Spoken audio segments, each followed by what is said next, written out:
Isipin mo, gigising ka isang araw para umalis sa tabi ng pamilya at mga anak mo? Yan ang buhay ng ating mga OFW. Ayaw man nilang mawalay sa pamilya, ngunit wala silang mapagpipilian pa. Sila ang magsasakripisyo na umalis kahit hindi nila alam kung anong kahihinatnan sa kanilang bansang patutunguhan.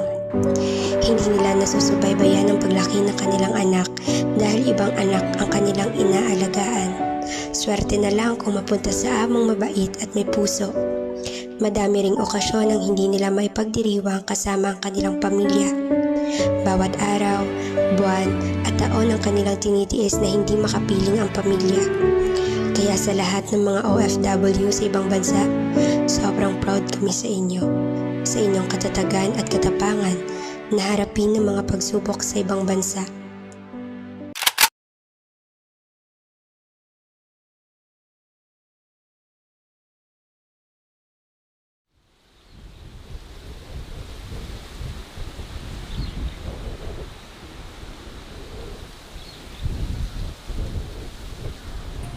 Tulungan mo ako magayon. Kakain na tayo. Paparating si mama.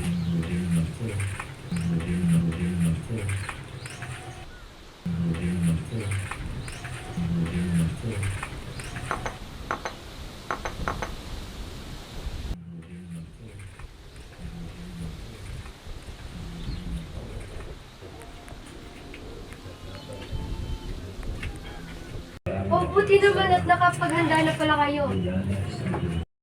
Ma, may importante ako sasabihin sa'yo. Ano yun?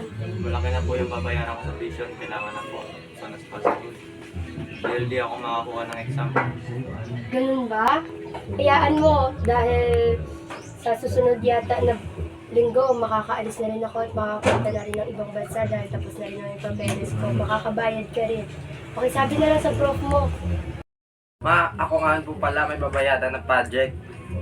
Sa katapusan na po yung deadline. Ganun ba? Hayaan nyo, mangutang muna ako sa kaibigan ko para babayaran ko na lang sa unang sahod ko dun sa abroad. Hindi po, tayo kumain na. Sige, gumawa naman ito.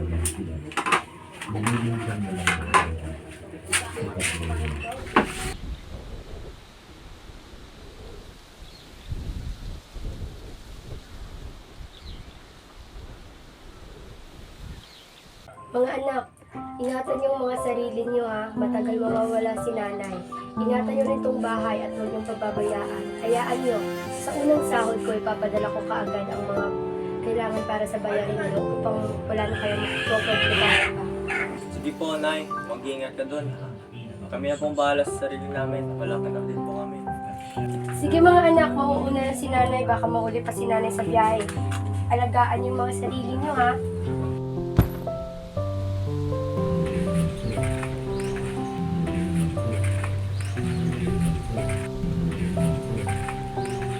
Ano ba yan mga anak? Dito na lang ako. Kahit mabigat man sa loob, ay kailangan kong iwan ang dalawa kong anak para maibigay ang lahat ng kanilang pangangailangan. Ayoko mang malayo sa kanilang tabi, ngunit kailangan kong gawin dahil ito lamang ang paraan upang maiahon ko sila sa kahirapan.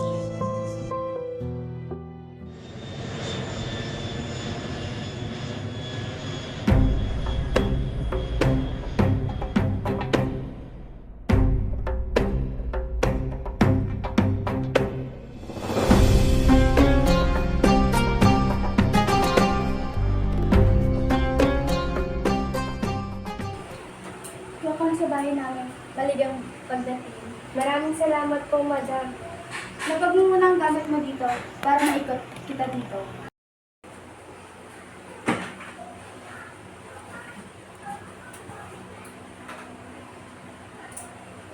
Punta tayo sa taas. Sige po.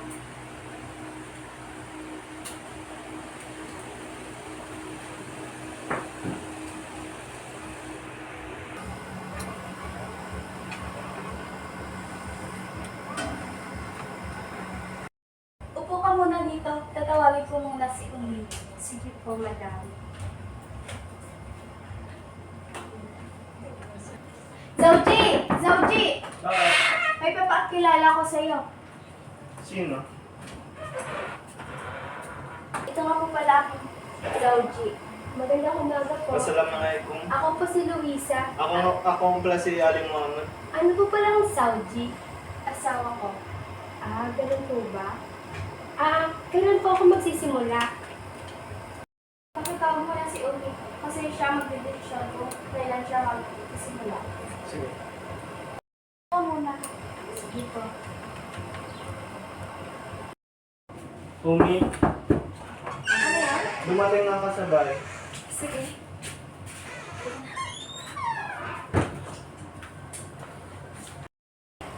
Ani, ito nga po pala si Luisa. Assalamualaikum. Magandang umaga po. Kailan po pala ako magsisimula? Pwede ka na magsimula kung kailan mo gusto. Ito sabihin mo. Sige po. Maraming salamat po.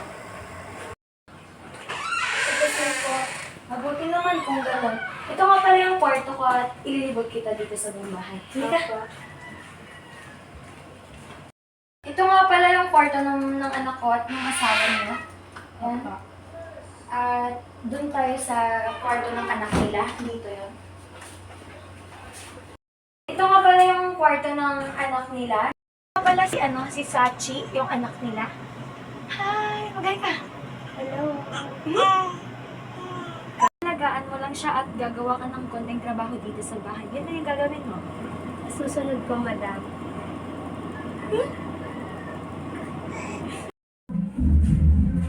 Dito tayo sa baba. Ito nga pala yung sala namin. Opo, madam. Pwede mo din palitan. Ito. Opo. Dito tayo sa kusina. Ito yung CR. Dito. Opo. At dito yung kusina. Dito. Opo, madam. Balik tayo doon. Halika dito, maupo ka. Kamusta naman yung buhay mo doon sa Pilipinas? Kasi matagal na kami hindi nakaka-uwi. Okay naman po. Kailangan ko nga lang po talaga magtrabaho dito sa abroad kasi marami kong binabayaran yung mga anak ko at nabaon po kami sa utang kasi dalawang po silang pinapaaral ko. Namatay po kasi yung asawa ko at kailangan ko po silang itabunan. Kahit masakit, naiwan ko silang dalawa, kailangan ko pong gawin para sa mga anak ko at sa kinabukasan nila. Yung ba, nakakaawa naman yung lagay niyo. Pero huwag kang mag-alala kasi mabuti naman dito at safe ka dito sa bahay. Maraming salamat po. May telepono po ba kayo dito? Pwede ko po bang hiramin para matawagan ko yung mga anak ko at malaman nila na safe ako nakarating dito? Sige, laro naman dyan. Gamitin mo lang para makakausap mo yung mga anak mo at mag-communication mo kayo. Maraming salamat po. Sige, pupunta muna ako sa taas at may gagawin mo. Tawagan mo yung mga anak mo. Opo, salamat po.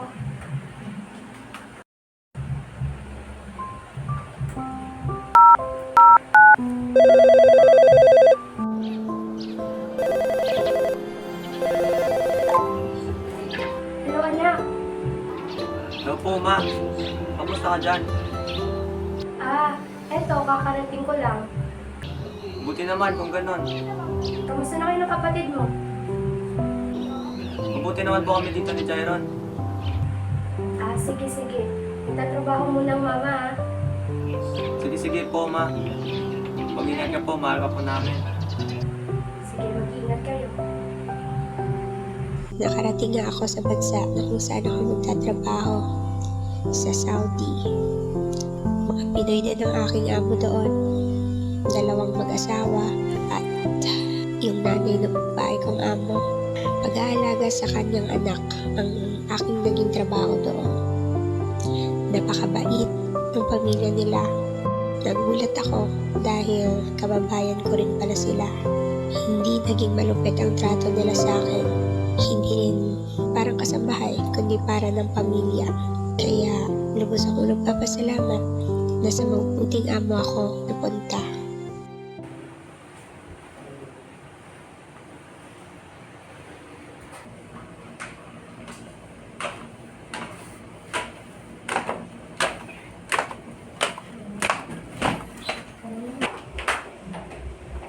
Assalamualaikum, madam at baba. Assalamualaikum salam.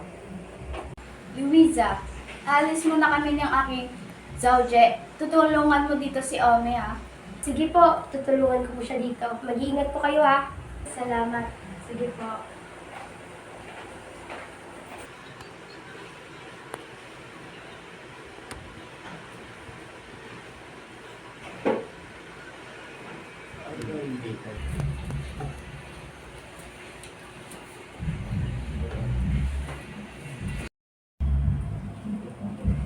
Ay, Diyos ko po, madam. Ako na po dyan.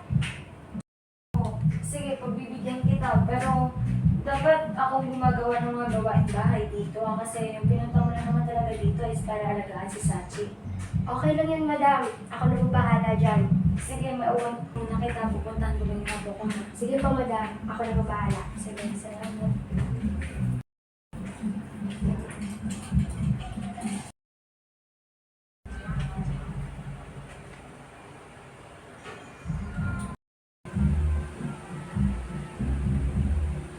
Luisa. Po? Hayaan mo na muna yung apo ko dyan. Baka tulog naman na siguro. Halika muna dito sa tabi ko at umupo ka para makapagpahinga ka naman. Sige po.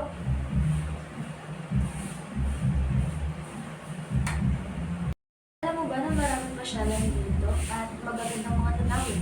Pwede ko rin sumama sa amin kada linggo kasi namamasyal kami. Sige po.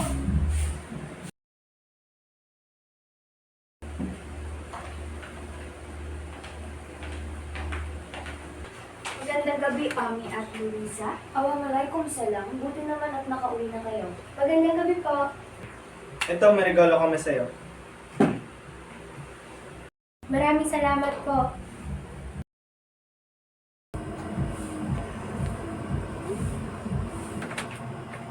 Magandang umaga po, madam.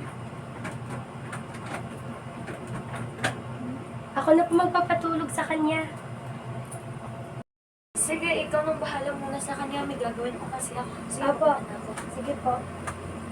Dapat ang mga anak ko ang inaalagaan ko ngayon, ngunit ibang bata. Pero alam ko na naiintindihan nila ito kasi ito lang ang tanging paraan upang mabigay ko sa kanila ang magandang buhay.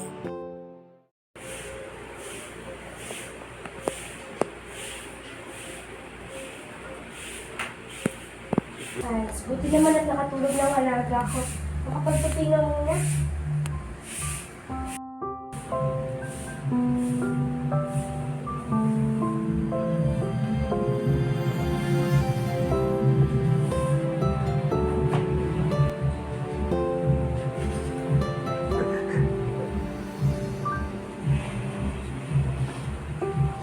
Kamusta na kayo yung mga anak ko doon? Tawagan ko pa sila.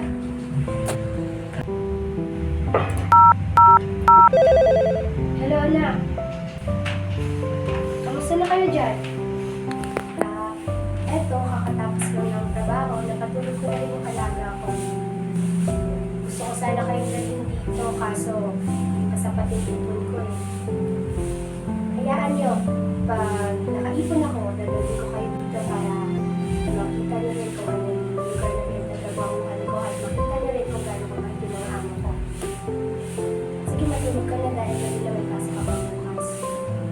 Sige, mag-iyak kayo ha. Bye-bye.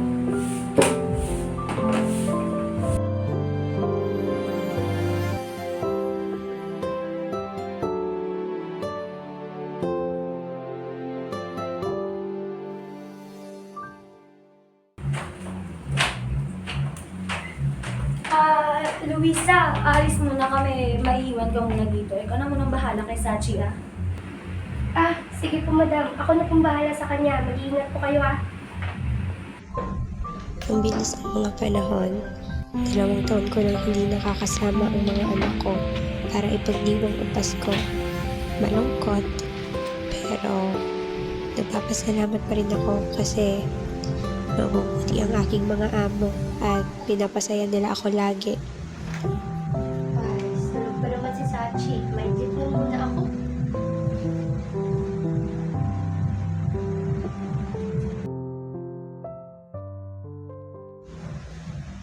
Pasok kayo dito. Sandali lang muna. Tignan ko kung anong ginagawa rin natin.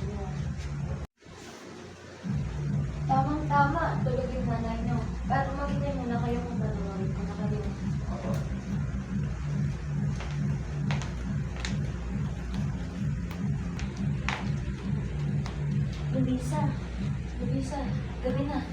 Pasensya na po, madam. Magandang gabi po. Nakarating na po pala kayo. Pasensya na po, nakatulog po ako. Ang dami po kasi ginawa eh. Okay lang, wala namang problema. Maraming salamat po.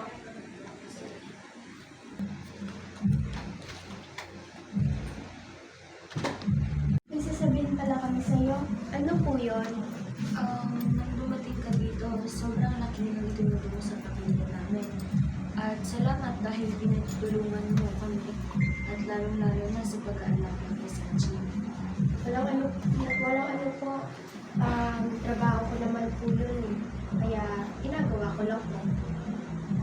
Di ba, gusto mong dalhin yung mga anak mo dito? Opo, sana. Kaso kulang pa po kasi yung ipon ko eh. Hindi ko nga, nung tinatawagan mo sila, sandali lang may kukunin lang ako ng regalo para sa'yo. Sige po.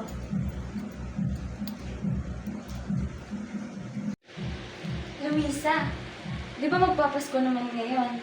Eto nga pala yung regalo namin para sa'yo. Mga anak! Ma!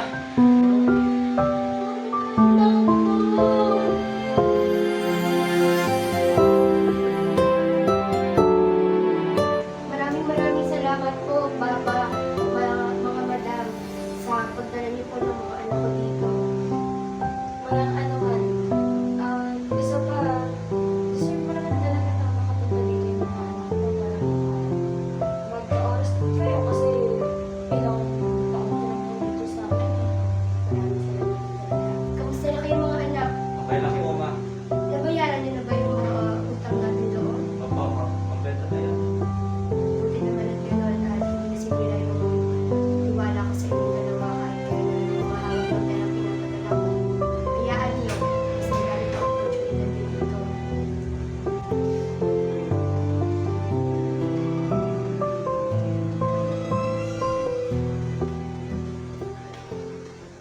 Ang pagiging isang OFW ay hindi biro.